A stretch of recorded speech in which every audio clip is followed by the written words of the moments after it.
તમે મનથી વિચારો કે આવું છે, પણ કોઈક શક્તિ છે, કોઈક શક્તિ છે જે તમને આજે લાગે નહીં. કોઈ દત્ત ભક્તિ છે.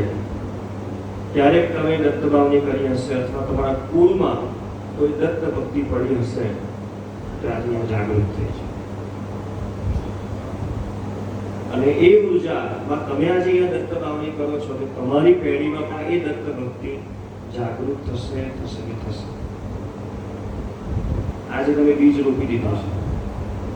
ભગવાનમાં આપેલો સમય, ભગવાનમાં આપેલું સત્કાર્ય એ ક્યારેય વ્યર્થ જતું નથી. તમે જેટલો સમય ભગવાનને આપો એટલો ભગવાન સમય તમને પાછો આપે છે. એ ક્યારે તમને પ્રાપ્ત થાય? જ્યારે ડોક્ટર એવું કહી દે કે તમારી પાસે સમય નથી. સમાજ તમને એવું કહે છે કે તારી જરૂર નથી. તમે જ્યારે એકલા પડી જાઓ, જ્યારે તમને કોઈ સમજવા તૈયાર ન હોય, ત્યારે અહીંયા જે ઉર્જાની ભક્તિ કરી હોય ને ત્યારે ભક્તિ તમને કામ આવે, ત્યારે માર્ગ બતાવે ભગવાન. એવા માર્ગ સ્વરૂપી આજે ભગવાનના ચરણ માટે પ્રાર્થના કરીએ. છે તો સુંદર પુષ્પ જ છે, અને સાથે આવશે તો શું આવશે ખબર? ભક્તિ જ આવશે.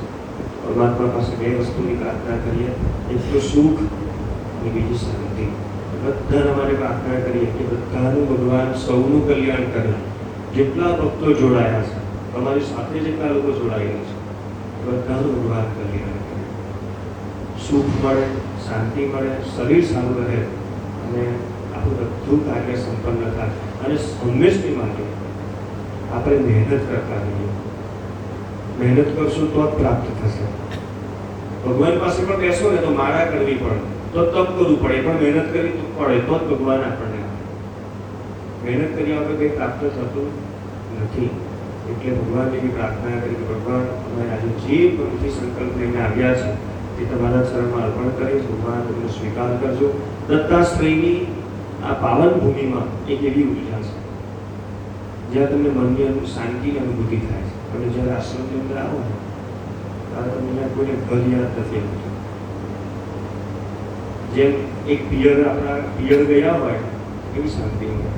એમ હું તો ચોક્કસથી કહું ભાવિનભાઈ કે આ તમારું પિયર છે. તમે ભગવાનના ખોળામાં બેઠા છો.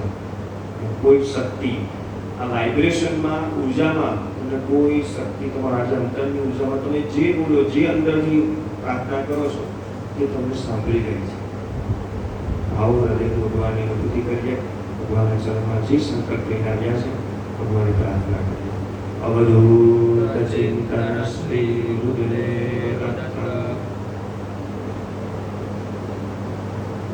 વિઘ્નેશ્વરાય વરદાય સુરપ્રિયાય લંબોદરાય સકલાય જગદ્વિદાય નાગાનનાય સુદયજ્ઞ વિભૂષિતાય ગૌરી સુતાય નમો નમસ્તે. ત્વમેવ માતા ચ પિતા ત્વમેવ ત્વમેવ બંધુ જ સખા ત્વમેવ ત્વમેવ વિદ્યા દ્રવિણં ત્વમેવ ત્વમેવ સર્વં મમ દેવ દેવ. કાયેન વાચા મનસેન્દ્રિયેણ વા બુદ્ધ્યાત્મના વા પ્રકૃતે સ્વભાવાत् કરોમિ યદ્યં સકલં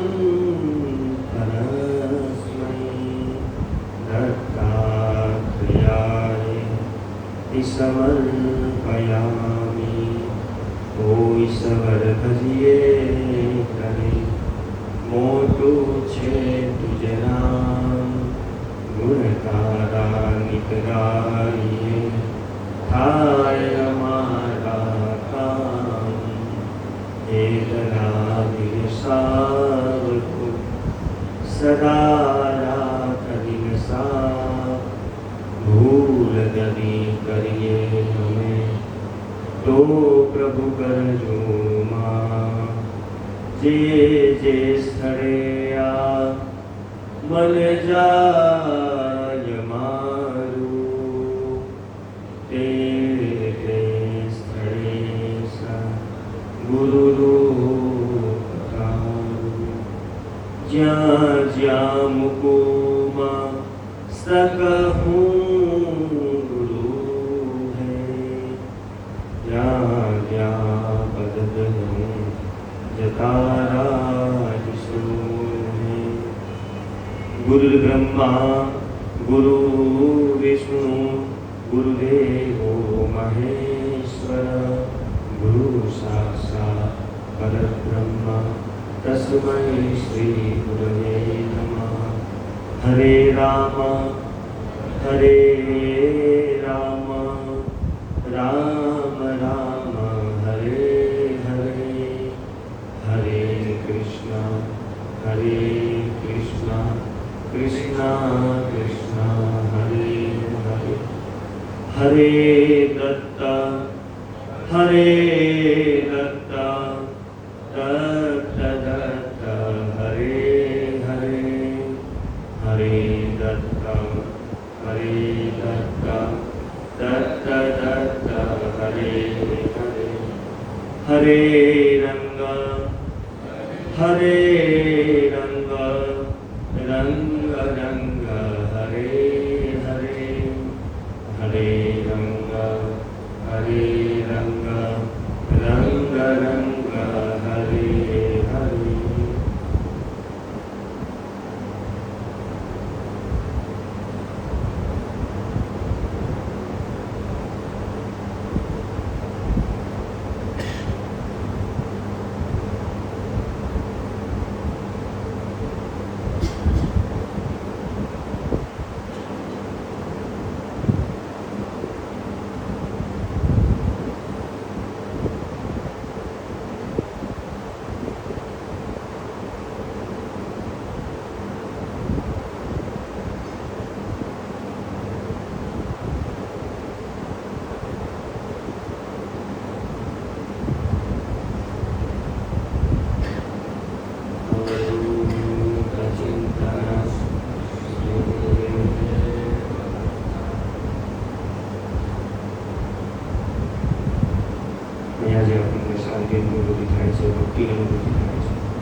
પરમાત્માની ઉર્જાનો આપણને અહીંયા અનુભવ થાય છે.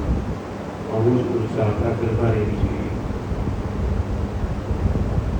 જેટલું મન પવિત્ર હોય, જેટલું શરીર પવિત્ર હોય, જેટલી હૃદયથી પ્રાર્થના કરવામાં આવે ભગવાનની પાસે, ભગવાન ચોક્કસથી એ પ્રાર્થનાનો સ્વીકાર કરે છે. પરમાત્મા પાસે ફક્ત માગવા માટે જ નહીં જવું, ભગવાનનો અનુભવ કરવા માટે પણ તમારે જવાનું. ઘણી બધી એવી ઉર્જાઓ હોય છે કે ફક્ત મંદિરે જઈએ તો સારા માટે જઈએ, ફક્ત માગવા જ છે. ભગવાનનું આ કામ કરશે, એક કામ ભગવાન પૂરું ન કરીએ અને ભગવાન આગળ થેન્ક યુ ન કહીએ, ભગવાન ખૂબ આભાર અને તરત બીજું ભગવાન પાસે મૂકી દઈએ, ત્યારે પણ આપણી આશા, અપેક્ષા, ઈચ્છા ક્યારે પણ પૂરી થવાની નથી. ગાડી લઈએ, બાઇક વાળાને એવું હોય તો હજુ ફોર વ્હીલ વાળાને એવું હોય હજુ સ્ટાન્ડર્ડ નથી. એક ઈચ્છા આપણી ક્યારેય પૂરી થવાની જ નથી. સૌથી મોટી અનુભૂતિનો સુખ છે, એ સંતોષ છે, એ પરમાત્મા પાસે પણ જે છે તેમાં જ રહીએ, સારી રીતે રહીએ અને સૌથી મોટી વસ્તુ પરિવારને પ્રેમ કરીએ, પરિવાર સાથે રહીએ. આટલી જ મેઇન વસ્તુ છે. હું તમને કહું ને, દત્તાસ કહીએ આજે વસ્તુ તમારે લઈને જવાની છે. શું લઈને જવાનું છે? તમે ઉર્જા તો લઈને આવ્યા, ભગવાન તમને છે ને એક શક્તિ આપીને મોકલશે, તો એને સાચવવા માટે તમારે શું કરવું?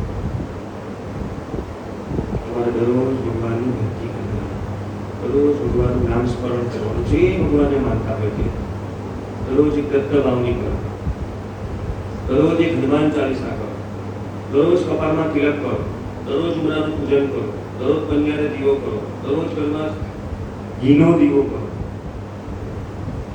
ભગવાનને પુષ્પ ચડાવો, ભગવાનને જુઓ.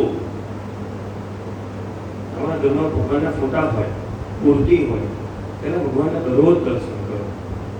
મેં કહું ભગવાનને કે ભગવાન મારું આજે આ કાર્ય થયું, હું ભગવાન જાઉં છું. તમે જેટલો ભગવાનને પ્રેમ કરશો એટલો પરમાત્મા તમને પ્રેમ કરશે. આ બધી ઉર્જાનો ચોક્કસથી મેં મારા મોટાભાઈ ભાવિનને અનુભવ કર્યો છે. ને આ વાઇબ્રેશન દત્તાશ્રયના એમ નથી, એ ભક્તિથી થાય છે, ભગવાનની પ્રેમથી થાય છે. ત્યારે તમારા બધાનું કાર્ય થાય છે. એટલે અરજીમાં એવું કહેવામાં આવે છે કે ભગવાન બોલાવે ને ત્યારે તમારે અહીંયા આવવા, આનંદભાઈ ભાવિનભાઈ કહે ત્યારે નહીં આવવા. દત્ત ભગવાન હુકુમ કરે ને ત્યારે જ તમારે આવવાનું. એ હુકુમ આજે થઈ ગયો છે. આજે પરીક્ષા આપણે પાસ કરીએ છીએ. જે ભક્તિ કરી છે એ ચોક્કસથી આપણને ફળ મળશે. અહીંયા જે અરજી કરવામાં આવી છે 7 દિવસ પછી ઓફિસ પર અથવા અહીંયા મુલાકાત કરજો. તમારી પાસે પુષ્પ છે ત્યાં છાલમાં મૂકી દેજો અને ભગવાનને પગે લાગજો. દરેક જણ પ્રસાદી